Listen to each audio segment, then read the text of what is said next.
Okay, hello, hello. I'm about to go there. You might as well call me the angry black woman. Yes, the angry black woman is here today to let my people know just a tad bit of what these people have done to our people. Because I'm so sick and tired of people telling us that there's another way for us to approach the system when the system is a cuckoo bird. The system got to be a cuckoo bird. There is no reasoning with a cuckoo bird. It's unnatural thing to do is to kill and destroy, to unalive. That's what this channel got you saying. You got to say unalive. So, with that being said, every day what I'm going to do is I'm going to bring to you front and center the atrocities that have been happening to our people from day one at the hands of these cuckoo birds. Okay? And that's what we're going to call them. And I need a gavel, so I'm going to get a gavel soon because it's going to be some parts in here where it's going to be gavel time. So maybe I could just make me a gavel real quick. Let's see.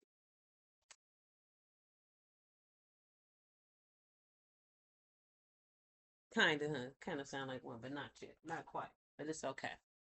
So anyway, I'm hearing all of these things that are happening, but it's not surprising to me that these things are still occurring here in these United States, divided states of America. Being that we, as what they call Black people, the original people of this land, we have done everything. There is nothing that we have not done to prove ourselves, to fit in, to contribute to the culture, to society, in every aspect, in every sense of the word. We are the completion. We have done it all. There is nothing else for us to do. But just even with that said, there is one thing I believe we have not done, but we just not those type of people. But I want to read to you a list of different things that have happened throughout time to us here in these United Divided States that refuse to leave us alone once we establish our communities. Leave us alone once we establish our businesses. Leave us the hell alone once we establish a foundation here in these United States. And most of the time, not asking the government for shit. But we're still redlined. We are still terrorized. We are still the focus of the so-called establishments that are supposed to be upholding these so-called laws that were evidently not meant for us. So the reading that I'm doing is regarding it is so wide, the atrocities, that I can't even put it under any one context because it is so massive what they have done to us and what they are still doing to our people to hold us back. So this one, I'm going to read. I'm going to go just dive right on in here. If you like the content is going to be 100% real every single time. I'm going to be bringing you verified information about what has happened to our people exactly, how there's hundreds of Black Wall Streets, how many times we have built up for them to tear it down. Because what I'm trying to get to is how does it make sense for us to be engaged with what I now see as the cuckoo birds? Have you ever seen a cuckoo bird in a nest? A parasitical bird in a nest of a bird that is in its own nest being pushed out to its death. This cuckoo bird, there is no reasoning with the cuckoo bird. There is no sharing with the cuckoo bird. The cuckoo bird wants everything that belongs to the bird that's in its own nest. It doesn't want to make its own nest. It steals the nest by pushing out the natural existing light that's in the nest, meaning that it takes over the bird's home. It takes over the bird's food. It takes over the bird's mother. And for some reason in it all, the mother don't see this parasitical bird in her nest, pushing out her babies, pushing out her bloodline. So the cuckoo bird is an imposter. The cuckoo bird is a parasitical parasite doing parasitical parasite stuff on a daily. So I'm going to start reading here. I'm going to start off because we have to actually sometimes hear everything out loud. Just to hear, oh, all these things happen. They've done so many things to us, but not knowing exactly in detail what every last one of those things were. Sometimes a lot of things happen to us doesn't suffice. Sometimes we have to hear the details of what all of those things were. So that is my mission. My mission is to bring you the truth, to bring you the details of the horror and the terror that we have experienced. I might not bring out all the details of the actual bloodshed of those things, but I will bring out that these things have happened and that they happened to us here on our land. And then that's a whole nother thing. But this right here that I have today is what I'm talking about because our people have endured so much trauma, terror, without an offer, without an observance of the terror, the mental infliction of the terror, and what that type of terror does to the spirit and the soul, the heart and the mind and the body, the trauma, the mental effects, with no offer from this government and no recognition of the mental abuse, the terror, the trauma, the physical part of it all the things that we have endured. And they're telling our people we have to go back to the round table for reparations, to draw it up as if they don't get it. Even the ones who are here now, that's not our problem. Those really can go to hell. Because what do you mean you don't get it? And they see it every day. You got the ones that are quiet about it, the ones who turn their head and walk away, but they see it. Yeah, all of that. We don't have to keep explaining to these people what is happening to our people, what is happening to us, because they know it. When I see people doing conferences to explain the terror that was inflicted and still being inflicted upon our people, and have to explain to carry their hand to show and tell them, we're just trying to help you to understand. What are you doing? These people are not stupid. They have racist relatives that they still know. They still have body parts from the old days. Probably from the new days now too. Now we're finding that they're eating children and all this type of stuff. That's the elite class of it. But far as the atrocities that have happened to our people and the systemic racism that still occurs, the direct attack upon our people today, especially Black women, is still here in 2026. When has it ever been great for us here in this so-called United States of America? When has it ever been great for Black people that they call us Black people? When we're the original. people, the original beings of creation, love and light. Here we go. I'm just going to go right on into it because I want to let y'all know, because I know sometimes we have to hear the whole thing. So this is what I'm doing. I'm going to let you hear the whole thing. Section 1.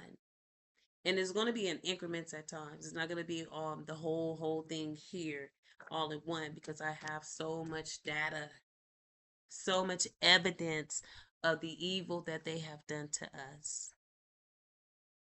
And then we're treated as though we're supposed to just fit in and go with the flow and be happy, and oh, don't worry about that. What do you mean? It's still happening.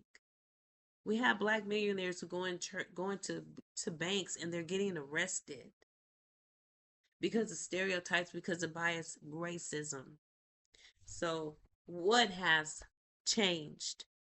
The black woman is the number one educated being on this planet in the United States. And a lot of that is medical. And what do they say now?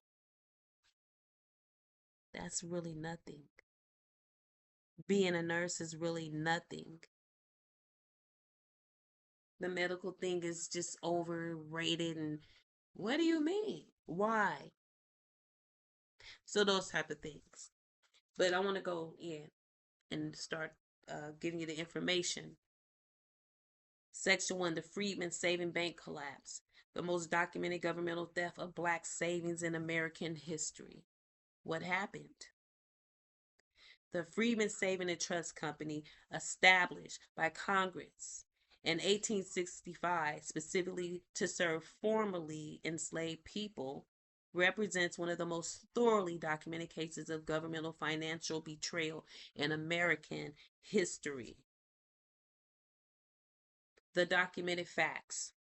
Congress established the Freedmen's Bank in March 1865 through specific legislation.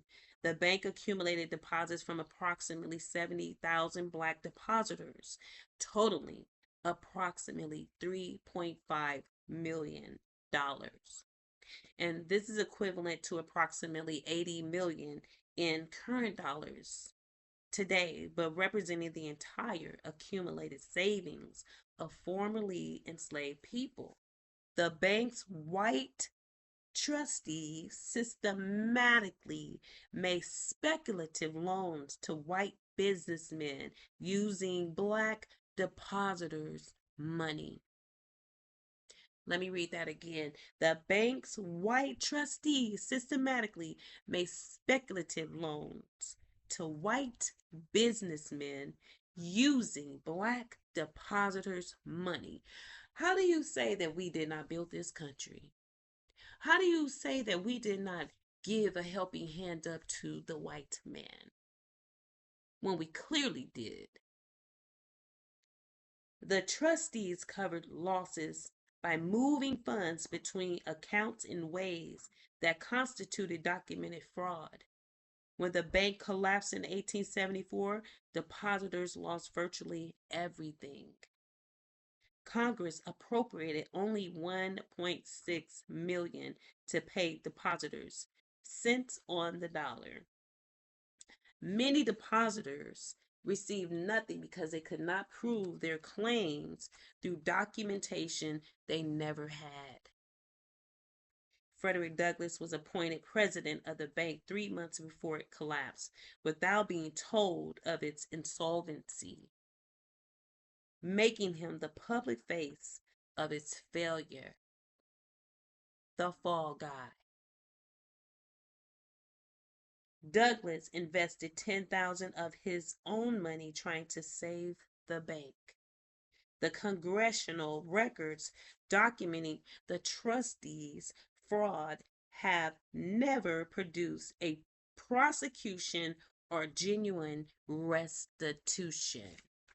And if you don't know, restitution is everything. Restoration, restitution.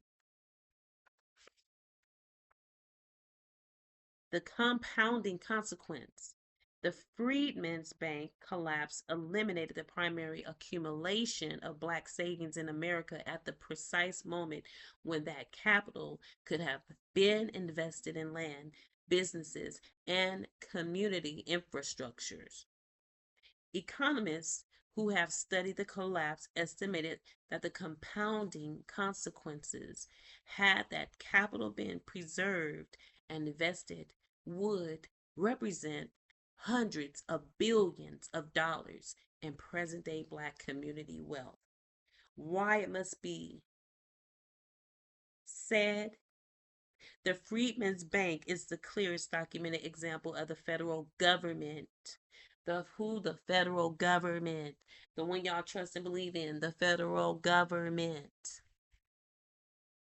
creating a specific financial institution to serve black people and then using that institution to steal from them. A pattern that recurs throughout American financial history, and redlining, subprime lending, and the denial of New Deal agricultural benefits. The Freedmen's Bank is the clearest documented example of the federal government creating a specific financial institution to serve black people and then using that institution to steal from them. Cuckoo bird. That's the cuckoo bird effect. Actions of a cuckoo bird. The cuckoo bird is incapable of having compassion and commitment to moral values. There's no morality there. There's zero morality there. There's no consciousness of morality. This thing from the beginning planned to take from these honest, hard working people because it only knows how to suck the life out, suck the blood out. Take, take, take. Unalive, take and destroy.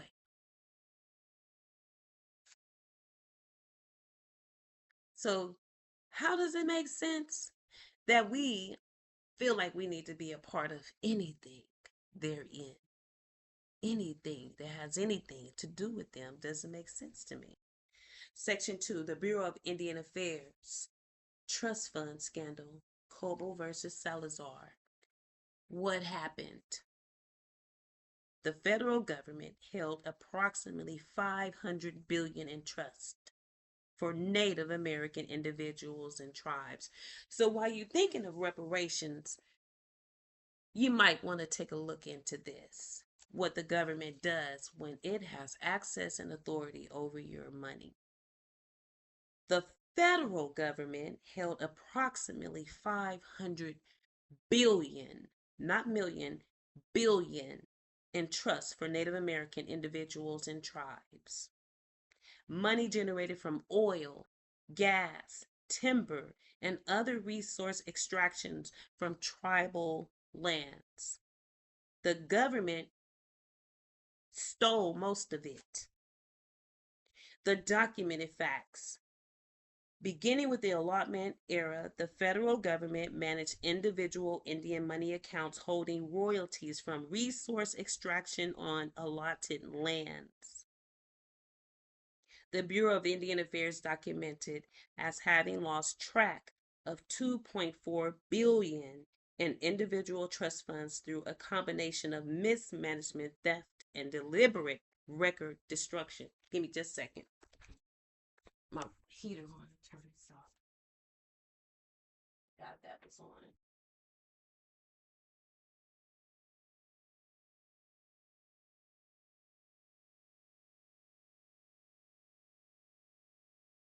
Okay.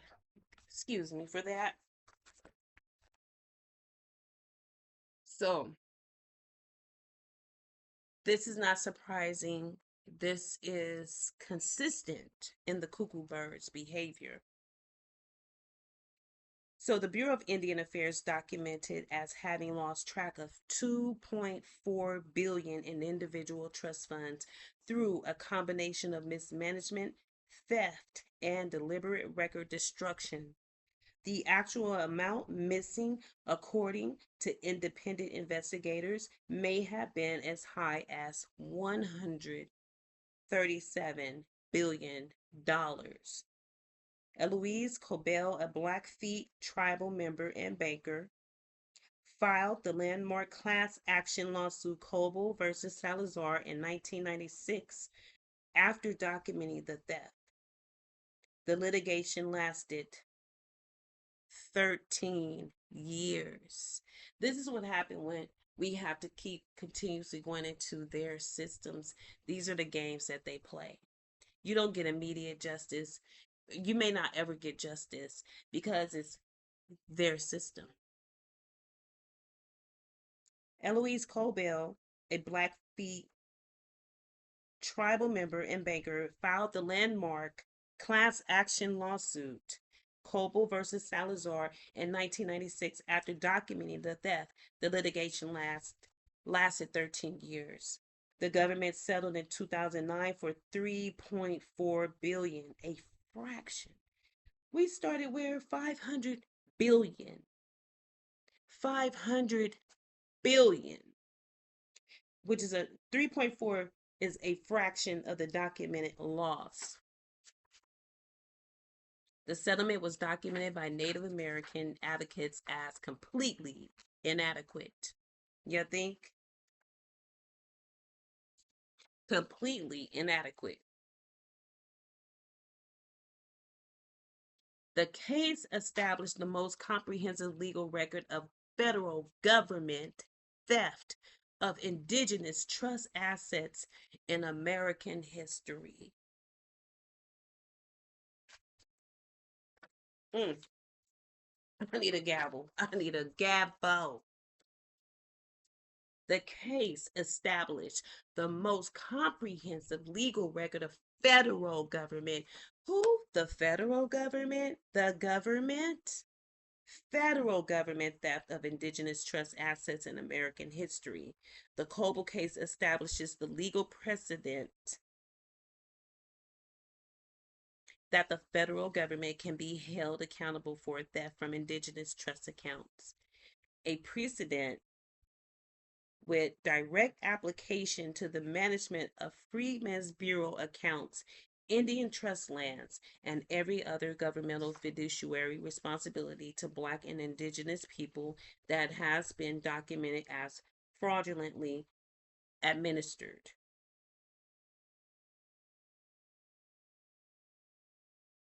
Let's go to three. The documented history of racial terror bombings. What most people do not know. The bombing campaign against Black homes, churches, and businesses in America was far more extensive and far more officially sanctioned than mainstream history acknowledges. The documented record. Um, Birmingham, Alabama. Between 1947 and 1965, Birmingham, Alabama experienced 50 unsolved bombings of Black homes and institutions, earning it the nickname Birmingham. The bombings were carried out by the KKK members with a documented knowledge of Birmingham law enforcement. Bull Connor's police department was documented as either participating in or ignoring each bombing. The FBI'ers under J. Edgar Hoover documented awareness of the bombers but took no action for years. The 16th Street Baptist Church bombing of September 15, 1963, that killed 4 girls, Addie Mae Collins, age 14, Cynthia Wesley, age 14, Carol Robertson, age 14, and Carol Denise McNair, age 11, was the culmination of a documented campaign that law enforcement had both the knowledge and the obligation to prevent. The Miami and Florida bombings. Between 1945 and 1952, South Florida experienced a documented bombing campaign against black homes and in transitional neighborhoods. The Carver Village housing development in Miami, built for black veterans, was bombed multiple times between 1951 and 1952. Florida law enforcement documented as failing to investigate or prosecute. We have a sister right now that just shot two attorneys who reported over and over that she was being harassed, that her home was being broken into, her mother was being neglected. And she was making these claims that I believe happened to her, to the police department in her community, to no avail. Do you know what that is like, to know that you're being attacked and you're trying to follow the proper channels, which are whatever that is that they have established, which is not for us, just for them, but we're trying to follow these proper channels, and you go to them and you tell them, hey, I'm being terrorized. Somebody broke in my home. This is happening. And that is happening. And they do nothing right in your face. They're letting you know, hey, this system is not for you. This isn't to protect you. That's the validation that you get. You get a validation of there's no validation there for you. So she went to go and make her complaints known to the police department, and they did nothing. The Carver Village housing development in Miami, built for black veterans, was bombed multiple times between 1951 and 1952. Florida law enforcement documented as failing to investigate or prosecute, as usual. The national scope, the Civil Rights Congress documented in its 1951 petition to the United Nations, we charge genocide, that over 150 black people have been killed by racial violence between 1945 and 1951, and that the federal government had failed to prosecute a single case. A single case. What does that sound like? Rosewood. What else does that sound like? The Oklahoma City bombing in 1921. Nobody's prosecuted. Hey, you got a lot of evidence. There's planes in the sky. These guns are, this is coming from the police department. What happened? Nothing for our people, right? But we still push through. The We Charge Genocide petition, this 1951 petition to the United Nations, signed by Paul Robeson and W.E.B. Du Bois, among others, must be documented in your book, because, and I'm going to tell you why. It must be documented in my book. It is the first documented formal accusation of genocide against the United States government by Black Americans. It was presented to the United Nations in Paris and New York simultaneously. The Truman administration attempted to suppress it by seizing Paul Robeson's passport. It established the legal and moral framework for subsequent Black liberation legal arguments. Its arguments about the United States government's failure to protect Black citizens from racial violence are as applicable today as they were in 1951. So when you hear people saying, oh, that's old, that was back in the day, we've made so much progress, that's irrelevant. No, it's very relevant. Just as, like, now, if you have somebody from 1920 something they're missing, it's still relevant. It's still a valid existing missing persons case. Okay? It doesn't say, oh, if you're missing for 80 years, 100 years, it's over. No, if it's active, you're missing, there is some closure that is needed there legally. There's something there that could still be done. Okay? There's no such thing as, oh, we're not looking for you no more. I could see if it was 500 years, like nobody would know that, because you wouldn't be here. None of us would be here. But many of those cases, people have been missing for 50, 60 years realistically. All of those cases are still active cases. So its argument about the United States government failure to protect black citizens from racial violence are as applicable today, 2026, as they were in 1951. The documented history of Green Book communities' black economic ecosystem destroyed by integration paradox. What most people do not know. The Negro Motorist Green Book, published annually from 1936 to 1966 by Victor Hugo Green, documented a complete black economic ecosystem that integration subsequently destroyed. The settlement was documented by Native American advocates as completely inadequate.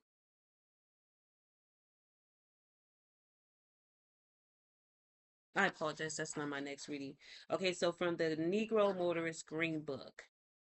The Green Book listed thousands of black owned hotels, restaurants, beauty parlors, barbershops, and service stations that safely serve black travelers excluded from white establishments. At its peak, the Green Book documented a black hospitality and service industry generating hundreds of millions of dollars annually. The integration of public accommodations following the Civil Rights Act of 1964, while a genuine civil rights victory had the unintended consequence of directing black consumer spending toward white establishments. The black owned hotel, restaurants, and service businesses that had sustained the Green Book economy lost their customer base virtually overnight. The result was the elimination of a significant black commercial infrastructure that had survived the entire Jim Crow era. The specific communities involved. The Green Book documentation allows researchers to identify specific black commercial districts in specific cities that existed as recently as the 1960s and that have since been completely eliminated, providing one of the most precise tools available for documenting the integration paradox destruction of black commercial infrastructure. Why it must be duly noted. The Green Book represents documented evidence that black communities have built self-sufficient economic ecosystems that did not require white cooperation or approval. We have done this over and over and over. Not just a handful, not just the very familiar ones that you hear, like Tulsa, Oklahoma, not just those, not the land over there in New York where Central Park is, but over and over and over and over. Help me make it make sense. How do we think that we keep going forward with the cuckoo bird? Because this is some cuckoo bird shit. Like,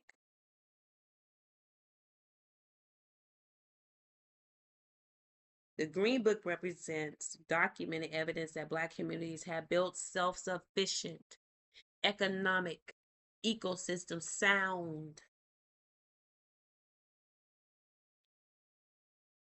that did not require white cooperation or approval. The destruction of that ecosystem, taking the cuckoo bird, partly through the very civil rights legislation that represented a genuine victory, is one of the most complex and most suppressed aspects of black economic history. So when they tell us, you need to go out, you black people, and you need to create your own economy, your own communities, your own economical systems and structures, we did it already. We keep doing it. It's what we do. It's what we do. But we're doing it in the presence of a cuckoo bird. And the cuckoo bird is continuously doing what cuckoo birds do.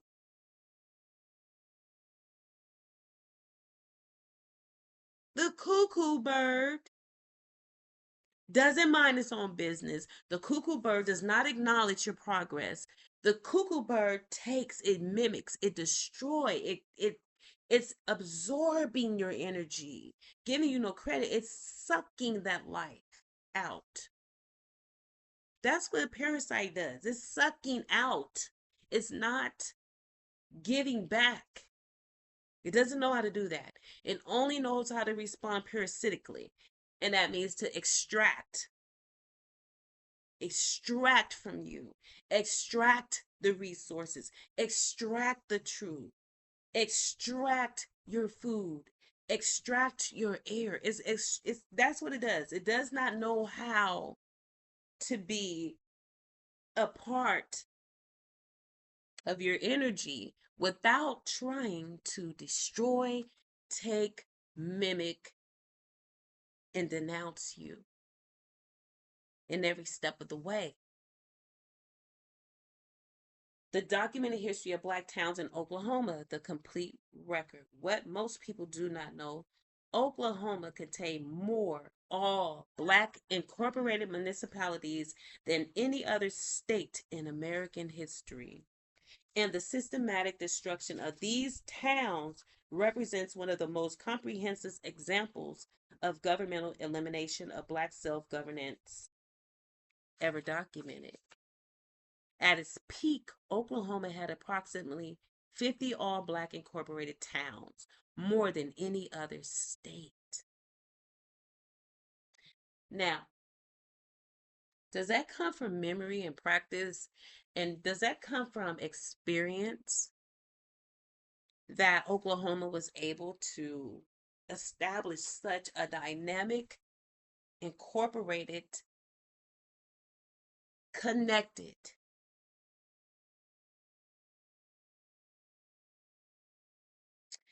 more than any other state in where?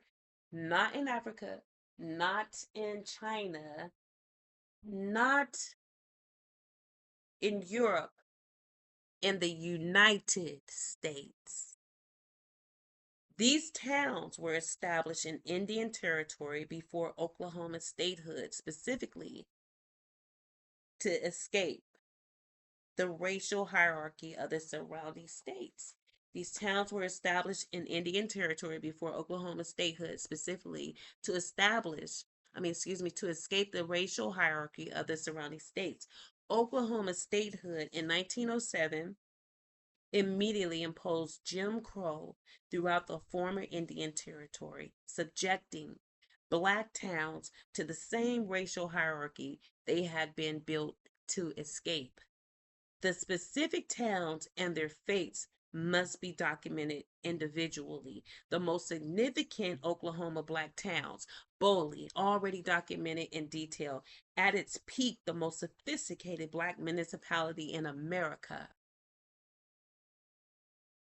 Langston, home of Langston University, economically strangled by Oklahoma statehood's Jim Crow impositions.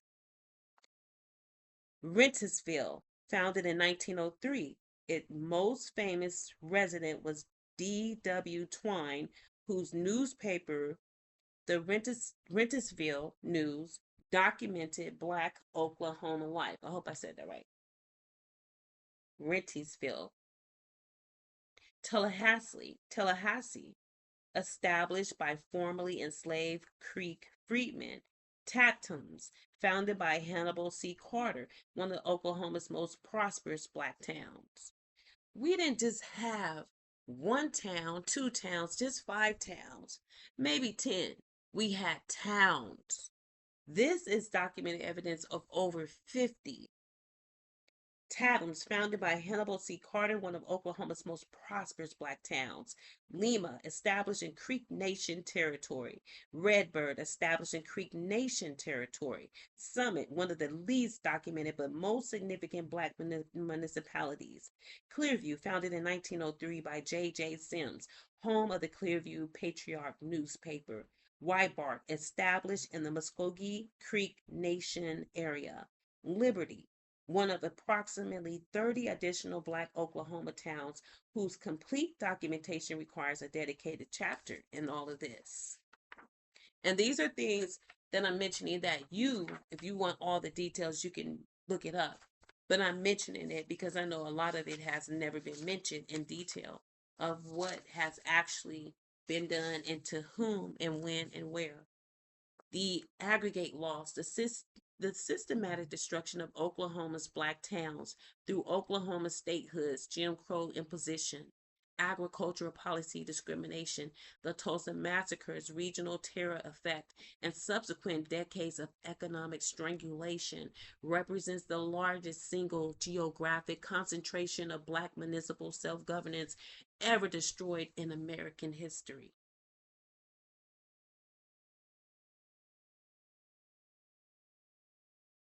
The documented history of black military service and subsequent betrayal, what most people do not know. Black Americans have served in every American military conflict, often with documented distinction, and have been systematically denied the benefits that white veterans received after each conflict. The Revolutionary War. Approximately 5,000 black soldiers served in the Continental Army. Many were promised freedom in exchange for service. Many did not receive the freedom they were promised. Crispus Attucks, killed in the Boston Massacre of 1770. I apologize. I apologize. That was this actually Crispus Attucks, killed in the Boston Massacre of 1770. I might mess up a couple of names, but I'll get back to it when I notice it. So, Crispus Attucks, killed in the Boston Massacre of 1770, is documented as the first person killed in what became the American Revolution. The Civil War, over 180,000 black soldiers served in the United States colored troops. Black soldiers were paid $10 per month compared to $13 per month for white soldiers for most of the war. Black soldiers faced documented discrimination in promotion, equipment, and medical care. Captured black soldiers were documented as being killed rather than taken prisoner in multiple documented massacres, including the Fort Pillow Massacre of April 12 of 1864, where Confederate forces under General Nathan Bedford Forrest killed surrendering black soldiers. Over 380,000 black Americans served in World War I. The 369th Infantry Regiment, the Harlem Hellfighters, served 191 days in frontline combat, more than any other American unit. Returning black veterans faced violent racial attacks throughout the Red Summer of 1919, with white mobs specifically targeting black veterans in uniform.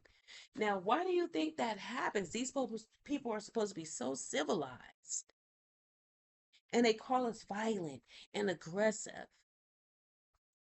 And you can go and fight in their war, and then you return, you're brutalized, terrorized by the ones who say that they're civilized and say that you're like animals, you're like a monkey, you just don't have any coordinates with your existence to be able to behave yourself.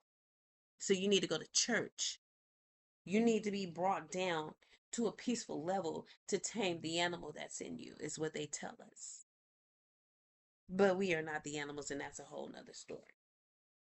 The returning black veterans faced violent racial attacks throughout the Red Summer of 1919, with white mobs specifically targeting black veterans in uniform. So not only did they know you had served, they decided to terrorize you. So you mean that we go and fight to protect the home that we all dwell in, that we all live in? We're fighting for them because it's not our fight, it's really their fight. So we go fight for them, and the way that you were repaid was when you returned home. And even though you wore a uniform, they did not let you forget for 1 second that you are not included, that you do not count. They don't count you in. As soon as you got back with your uniform on, thinking that, oh, I've done the work, you can see I'm loyal, I'm dedicated. This cuckoo bird did some cuckoo bird shit. Because it's what a cuckoo bird does. A cuckoo bird is disconnected, a complete discord. World War II and the GI Bill betrayal. Over 1.2 million Black Americans served in World War II. The GI Bill of Rights, Servicemen Readjustment Act of 1944 provided education, housing, and business loans benefits to veterans. Were you included?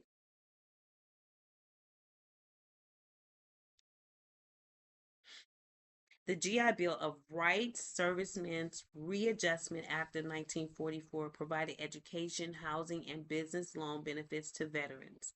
The administration of the GI Bill was delegated to state and local authorities, which in the South systematically denied Black veterans access to the bill's benefits.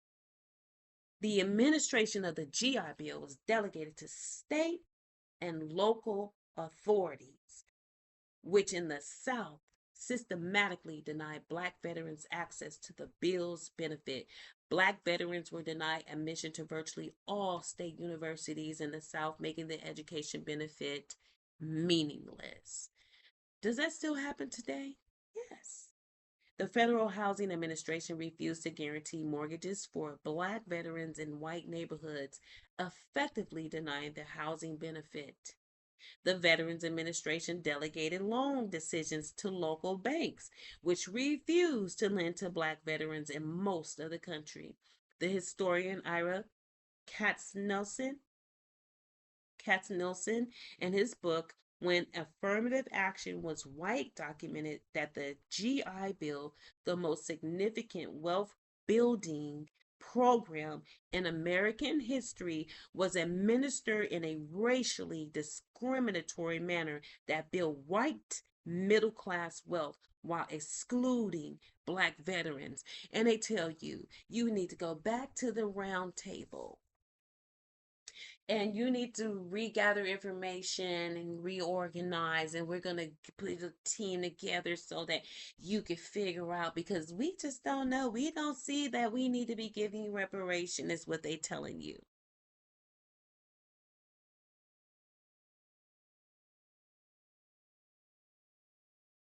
Hmm.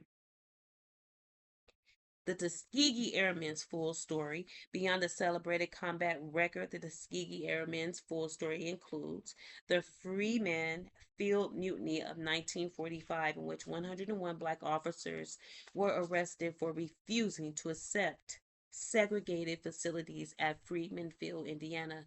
The subsequent court martial of these officers for their resistance, um, the less than honorable discharge that many Black military personnel receive, discharges whose legal designation denied them GI Bill benefits. The recent review that found thousands of Black World War II veterans had received less than honorable discharge that should be upgraded. So not only did you go and serve, but when you returned home, they put a dishonorable discharge for no reason. You know what that does to the psyche, what that does to the spirit, that you know that you put your life on the line for your country. You left your family. You left your life behind, excuse me, to go and fight for a cause that had nothing to do with you. Just because you, as an American, a Black American, wanted your fellow American to know that you love this country and that you supported your fellow man. But the fellow man did some what? Cuckoo barrel shit. Because the cuckoo don't have any loyalty. There's no loyalty there. The cuckoo bird's sole intention is to push your ass out of that nest that belongs to you, that your mother put you in, that you can hand over to your children. They can inherit something, right? You want to give them something. But the cuckoo bird main goal is distraction steal, unalive, destroy, interference, antagonizing, pillaging, the R8 thing, the RPE. That's what it does. When you get back, I'll be back on the documented history of Black land loss, the complete agriculture record, what must be added about it. That'll be next. But the Black Americans, who were approximately 11% of the military age population, constituted approximately 12.6% of soldiers in Vietnam, but 14.9% of combat deaths. The selective service system documented as drafting Black men at higher rates than white men. Black soldiers received fewer decoration, documented Black soldiers received fewer decorations relative to their combat service than white soldiers. Returning Black Vietnam veterans received less assistance with PTSD treatment and employment than white veterans. Make it make sense, because it doesn't make sense that these things have happened and this country says, well, that was way back, way. No, that wasn't way back. We talking the Freedmen Field Mutiny of 1945.